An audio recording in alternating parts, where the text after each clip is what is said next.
Alright, so this is a 1951 Lincoln cent. Alright, now this coin has been double struck and is rotated in collar.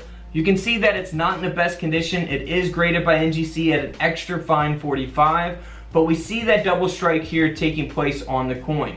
You see that 1951 here on about Lincoln's chest, and then you can kind of see the outline of Lincoln going through there, and then also here on the lettering of the coin on the phrase "In God We Trust," we have that taking place. Now here on the reverse of the coin, you can see that as well. We see that going through 1 cent. You see the other E going through the O and 1, and then you also see the wheat stocks, the lines from the wheat stocks right here, and then you also see that on other parts of the reverse.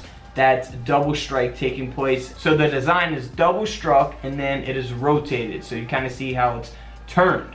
Alright, so this coin here, as a result of that, sold for over $380. Such a simple thing to look for, and you can definitely tell that this coin was circulated and, it's definitely been a pocket change at some point in time because it's really dirty and stuff. So I can't believe it's been passed up, for that long. And man, someone made out on this coin. Alright, so I always talk about this. I want to show you guys one from 1955 that is graded at an AU 58. Because no matter, really the condition of the 1955 double die penny, these coins are always going to sell for some pretty good money. So we see the doubling, extreme doubling on the 1955 Lincoln penny. So always look for that on the lettering and on the date of the coin. This coin sold for over $1,600. So if you have it in really, really good condition, it's going to sell for even more. If it's in worse condition, obviously it's going to sell for less. So it all really depends on the grade. If you find a 1955 double die, I would 100% send it to a coin grading company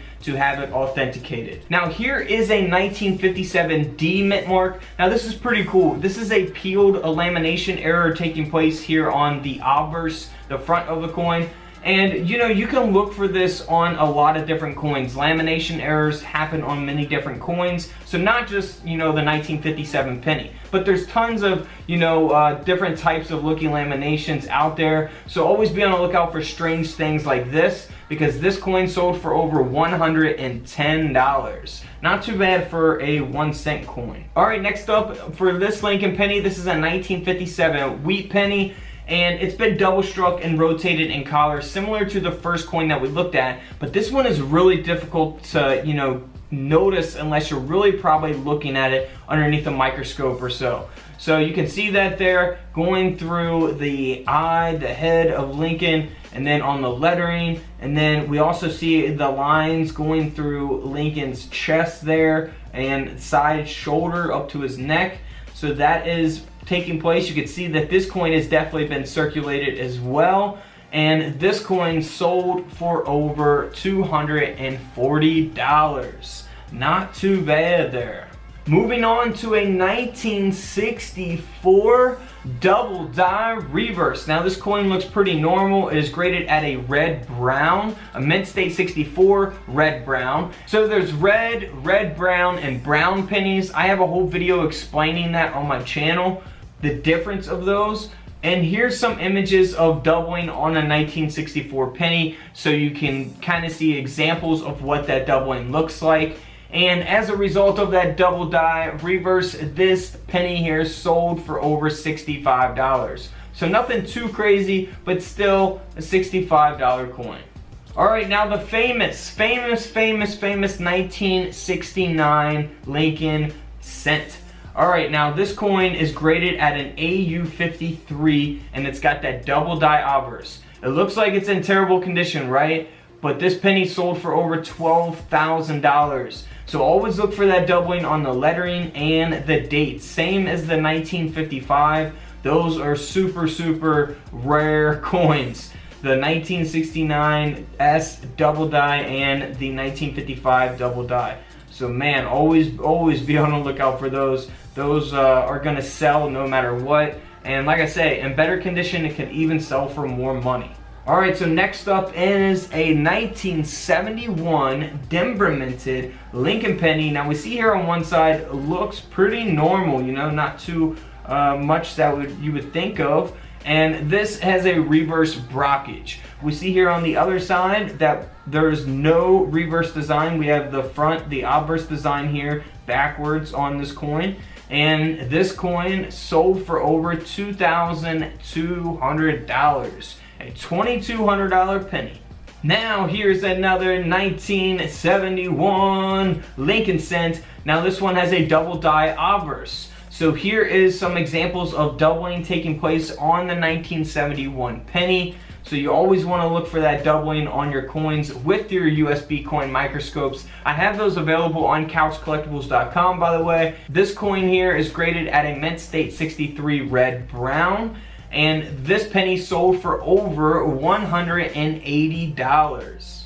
So always keep an eye out for that doubling. Now here is another famous one. I want to show you guys some not so great condition coins in this video. Some of them are, you know, high mint state, but this coin here is a 1972 double die obverse. You can see that it's got damage, environmental damage in this case, but it does have the doubling on the lettering and on the date. Very extreme doubling there.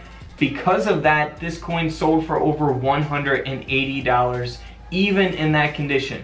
Now, had this been a mint state grade, this coin would sell for thousands. So the condition always matters when determining an end value on your coins.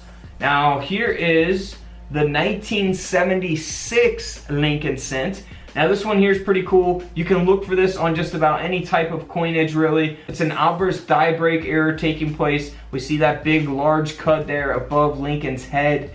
Really awesome, man. And then here on the reverse, you will see that on the other side where it's going to be faded out because of that mint error taking place on the coin. So this coin here sold for a little over $100. Not too bad for a 1 cent coin. Now this 1980 penny here has a double die obverse. So here's some examples of doubling taking place here on the front of the Lincoln cent from 1980. It is graded at a mint state 62 brown. And because of that mint error, this coin sold for a little over $130. So if you got one in worse condition, may not sell for as much, or one in better could sell for more.